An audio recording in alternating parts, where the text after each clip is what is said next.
Hi, everyone. I'm Stephanie DeMichael, and I want to welcome you to the weekly wrap up, a teeny tiny little show where I share my personal choice of top 5 educational tweets from the past week. Why? Because Twitter is a goldmine of tips, hacks, and info, all freely shared by generous educators. If you don't have a personal learning network, or if you're a little wary of Twitter, please allow me to be your guide because social media isn't for everybody.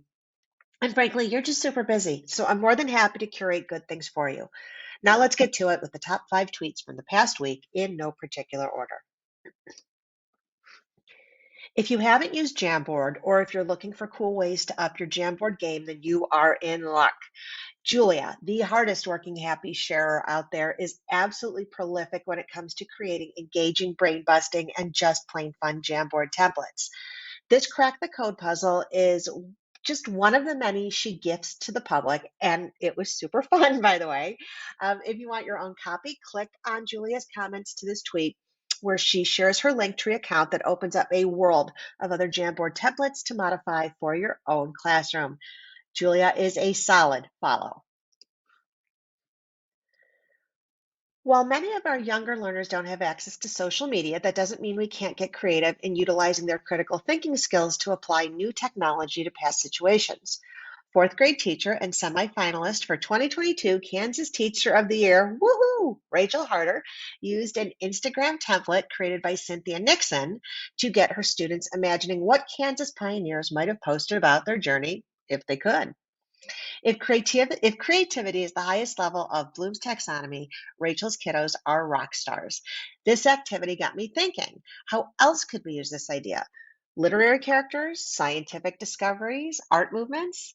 Click on the comments to this tweet to access the links so that you can use it in your own class. Just this past week, I had a teacher ask for a recommendation as to how to record video instructions for lessons. And coincidentally, we shared last week the idea of using video to duplicate yourself for stations and individual learning. Jake Miller, podcaster, coach, teacher, and author of Educational Duct Tape, great read, shares an infographic from that same book with 6 of his favorite video recording tools, along with bite-sized advice on how and when to use them. Jake's book is a must-have for every educator's bookshelf, and he's always easily accessible for your questions, so be sure to follow him. The idea of a playlist for students to follow at their own pace and path in learning a concept is an excellent instructional tool to create teacher-bordered classrooms. Lately, however, I've been seeing the playlist model converted into the idea of a roadmap, which I have to admit I love so much more than the playlist model. If you'd like to check out an exemplary template to follow, check out Miss Akila's lead with her writing roadmap, in which she breaks down all the necessary steps for students to write a letter to King George III, including videos from many lessons and teacher check-ins, and in a superbly brilliant edition, brain breaks. I am looking forward to sharing this out as a model to follow.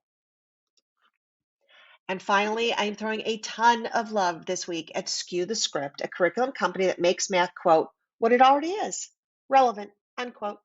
Skew the Script offers free lessons, also free of contrived word problems and boring worksheets. In other words, if you're tired of seeing the script played out as written, the creators agree with you and they've decided to skew it.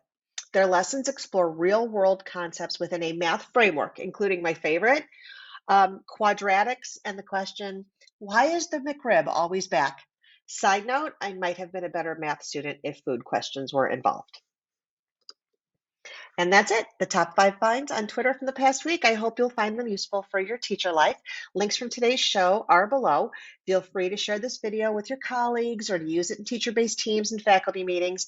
And if you need anything in the way of free coaching or micro-learning opportunities like this one, please don't hesitate to reach out and or check out my contact info in the show notes. I'm Stephanie DeMichael, learning designer and instructional coach with the Educational Service Center of Northeast Ohio. Thank you so much for watching and supporting. I will see you next week.